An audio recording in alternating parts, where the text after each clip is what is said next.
నామినేషన్ల వర్గీకరణ చట్టాన్ని తీసుకొచ్చేసి మాలలకు మాల అనుబంధ కులాలకు తీవ్ర అన్యాయం జరిగింది. మరి ఏదైతే సుప్రీంకోర్టు గైడ్లైన్స్ చూపించిందో దాని ద్వారా దాని ప్రకారంగా పరిశీలన చేయకుండా మేధావులతోటి న్యాయ నిపుణులతో చర్చించకుండా ఆగామేఘాల మీద మన రాష్ట్ర ముఖ్యమంత్రి వర్యులు యనమల రేవంత్ రెడ్డి గారు చేసినటువంటి వ్యాఖ్యలను మేము తీవ్రంగా ఖండిస్తున్నాం. ఏదైతే ఎస్సీ వర్గీకరణ చేసిండో దాంట్లో మాకు తీవ్ర అన్యాయం జరుగుతుంది. విద్యార్థులకు, ఉద్యోగులకు, ఉపాధ్యాయులకు, అదేవిధంగా సంక్షేమ పథకాల్లో కూడా తీవ్ర అన్యాయం జరుగుతుంది. ఈరోజు తెలంగాణ రాష్ట్రంలో మాలలు మరి మాదిగల కంటే ఎక్కడ కూడా తక్కువ లేరు, ఒక 2-3 లక్షల కంటే తక్కువ లేరు. కాబట్టి ఈరోజు మరి ఏదైతే సుప్రీంకోర్టు గైడ్లైన్స్ ఉందో ఒక సైంటిఫిక్గా అదేవిధంగా ఎంపిరికల్ డేటా లేటెస్ట్ సెన్సర్ తీసుకొని మరి అత్యంత వెనుకబడ్డ వాళ్ళను ముందు వరుసలో పెట్టాలి, దాని తర్వాత మిగతా వాళ్ళు కొద్దిగా మెరుగుపడ్డ వాళ్ళను రెండో వరుసలో పెట్టాలని చెప్పేసి చెప్తే మరి అది దానిని సుప్రీంకోర్టు యొక్క తీర్పును తుంగలో తొక్కి ఈరోజు రేవంత్ రెడ్డి గారు మాలల యొక్క గొంతును వచ్చినటువంటి సందర్భం మనకు కనిపిస్తుంది. ఆ విషయంలో మరి అన్ని పార్టీలు కలిసి మేము మా యొక్క బాధను, మాకు జరిగిన అన్యాయం మీద మేము రిప్రజెంటేషన్ ఇవ్వడం జరిగింది. అన్ని పార్టీలు కూడా అవును మీకు అన్యాయం జరిగింది వాస్తవమే, మరి ఏదైతే రేవంత్ రెడ్డి గారు మరి ఆఫీస్ వద్ద తీర్మానం పెట్టి చట్టాన్ని సవరించాలనుకుంటే మేము ఇట్లా మద్దతు ఇస్తామని చెప్పి చెప్పడం జరిగింది. మరి ఈరోజు మన కాంగ్రెస్ పార్టీ అధ్యక్షులైనటువంటి మహేష్ గౌడ్ గారి కూడా మేము రిప్రజెంటేషన్ ఇవ్వడం జరిగింది. మహేష్ గౌడ్ గారు ఏం చెప్తారంటే మరి అంతా కూడా ఎస్సీ వర్గీకరణ విషయము మేము దామోదర రాజనరసింహకు అప్పచెప్పినామని చెప్పేసి అని చెప్తున్నారు వాళ్ళు. అంటే ఇక్కడ కుట్రపూరితంగా ఒక మాదిగ సామాజిక వర్గానికి సంబంధించిన వాళ్లకు అప్పచెప్పి ఈరోజు ఒకే కులానికి మరి అత్యధికంగా రిజర్వేషన్ కేటాయించి 9% రిజర్వేషన్ కేటాయించి మరి మిగతా ఉప కులాలకు మాలలకు తక్కువ రిజర్వేషన్ కేటాయించడం జరిగింది. ఏదైతే విద్యాపరమైనటువంటి వెనుకబడతనం కానీ, ఆర్థికపరమైన వెనుకబడతనం కానీ, రాజకీయపరమైన వెనుకబడతనం మీద తీసుకోవాల్సిన బాధ్యత ఉన్నది. మరి అవి ఏవి చేయకుండా ఈరోజు గ్రూపులుగా ఉన్నటువంటి వాళ్ళను, సమూహంగా ఉన్నటువంటి వాళ్ళను జనాభా తమాషా ప్రకారంగా చేసినటువంటి ఎస్సీ వర్గీకరణ చెల్లదని ఈ సందర్భంగా మేము గుర్తు చేస్తూ ఉన్నాం. అదేవిధంగా మరి ముఖ్యమంత్రి గారికి మేము డిమాండ్ చేస్తూ ఉన్నాం, రోస్టర్ విధానంలో 20 లోపు 2 రోస్టర్ పాయింట్లను మాకు కేటాయించాలి. అదేవిధంగా రిజర్వేషన్లో 5 నుంచి 8% మాకు కేటాయించాలి రిజర్వేషన్లు అని చెప్పేసి పెంచాలని చెప్పేసి కూడా ఈ సందర్భంగా మేము గుర్తు చేస్తూ ఉన్నాము. లేని పక్షంలో ఈరోజు మా యొక్క వాదనను, మా యొక్క విన్నపాన్ని, మాకు జరుగుతున్నటువంటి అన్యాయం మీద మీరు ఎలాంటి స్పందన చేయకపోతే ఇప్పుడు మేము అందరం కూడా మరి తెలంగాణ రాష్ట్ర మాల సంఘాల జేఏసీ ఆధ్వర్యంలో ఈరోజు 50 మందికి పైచీలకు మేము నామినేషన్లు వేయడం జరిగినది. ఏదైతే జూబ్లీహిల్స్ బై ఎలక్షన్లో ఆ జూబ్లీహిల్స్ బై ఎలక్షన్లో కాంగ్రెస్ అభ్యర్థిని చిత్తుగా ఓడించడానికి ఈరోజు మేము ఇక్కడ నామినేషన్లు దాఖలు చేయడం జరిగింది. అదేవిధంగా అంతేకాకుండా రాబోయే రోజుల్లో మరి స్థానిక ఎలక్షన్ల ఏజెంట్లో 33 జిల్లాలో తెలంగాణ రాష్ట్ర వ్యాప్తంగా స్థానిక ఎలక్షన్లు కూడా కాంగ్రెస్ పార్టీని మరి చిత్తుగా ఓడించబోతున్నామని చెప్పేసి కూడా ఈ సందర్భంగా మేము హెచ్చరిస్తూ ఉన్నాం. ఇప్పుడు నామినేషన్లు వేసి విక్రయించుకుంటే మేము నామినేషన్ వేయలేదు. మా మాల జాతికి అన్యాయం జరుగుతుంది, మా విద్యార్థులకు, ఉద్యోగులకు అన్యాయం జరుగుతుంది కాబట్టి మేము మా జాతికి న్యాయం జరిగే వరకు మా పోరాటం ఆగదు, విత్డ్రాలు చేసుకునే అవకాశమే లేదు. మాకు న్యాయం చేస్తే మాకు న్యాయం జరిగినప్పుడు మేము విరమించుకుంటాం. న్యాయం జరగాలి మాకు. మేము 50 పైన 50 మంది 50 కంటే ఎక్కువ వేసాము. ఇంకా మిగతా వాళ్ళు కూడా టోకెన్ ఇచ్చుకుని లైన్లో ఉన్నారు. కాబట్టి ఈరోజు మేము మాకున్నటువంటి ఏదైతే డిప్యూటీ సీఎం కానీ, అదేవిధంగా మా వివేక్ గారు కానీ మంత్రివర్గంలో ఉన్నారు.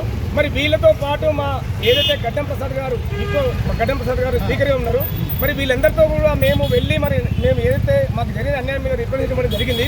మరి ఇప్పటి వరకు కూడా ఎలాంటి స్పందన లేదు. వీళ్ళు మరి ముఖ్యమంత్రిని కూర్చోబెట్టి ఏదైతే మరి మంత్రుల సమావేశము సబ్ కమిటీ ఏదైతే ఉందో వాళ్ళ దగ్గర కూర్చోబెట్టి మాకు జరిగిన అన్యాయం మీద వాళ్ళు మాట్లాడి మరి మాల జాతికి జరుగుతున్న అన్యాయాన్ని మరి వాళ్ళు పరిశీలించాల్సిన బాధ్యత వాళ్ళ మీద ఉన్నది. ఈరోజు వాళ్లకు చెవున గుట్టినట్టు ఉంది. ఎంతసేపు చెప్పినా, ఎన్నిసార్లు కలిసినా వాళ్లకు ఎలాంటిది స్పందన లేదు. కాబట్టి వాళ్ళు మాల జాతి గురించి మాట్లాడకుండా, మాల జాతికి న్యాయం లేకుండా ఉంటే వాళ్ళను మాలకుల నుంచి కూడా మేము బహిష్కరిస్తామని చెప్పేసి కూడా సందర్భంగా మేము హెచ్చరిస్తున్నాం.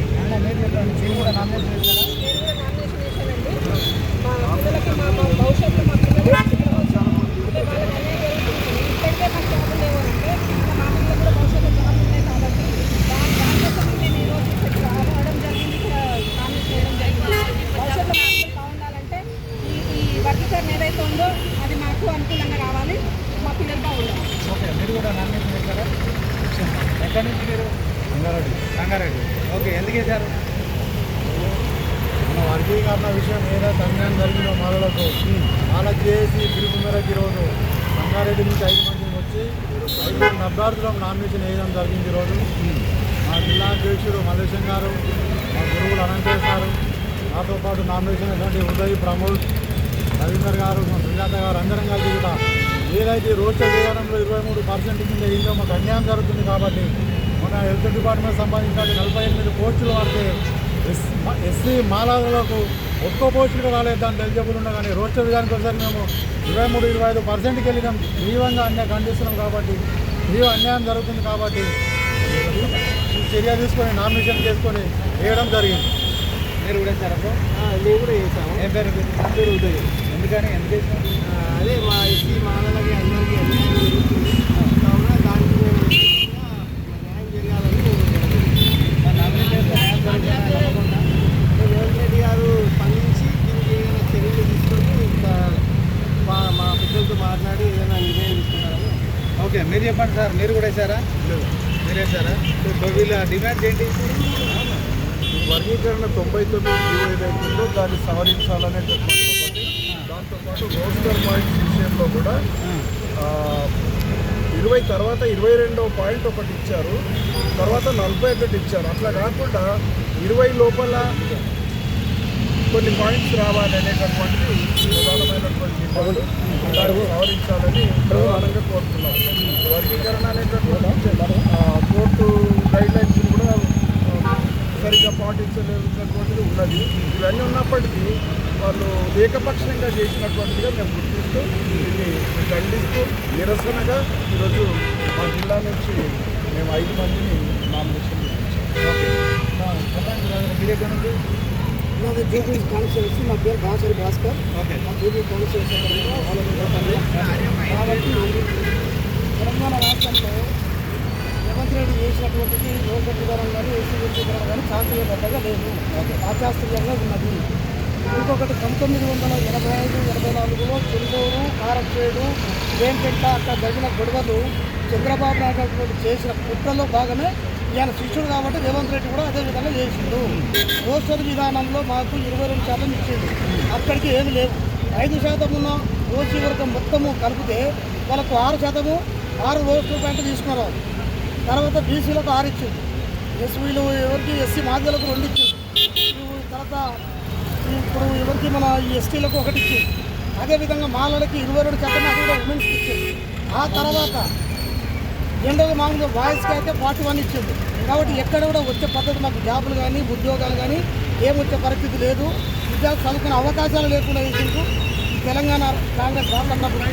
కాబట్టి మాకు జరిగేంత వరకు మేము పోరాటం చేస్తామని మేము చేస్తున్నాం.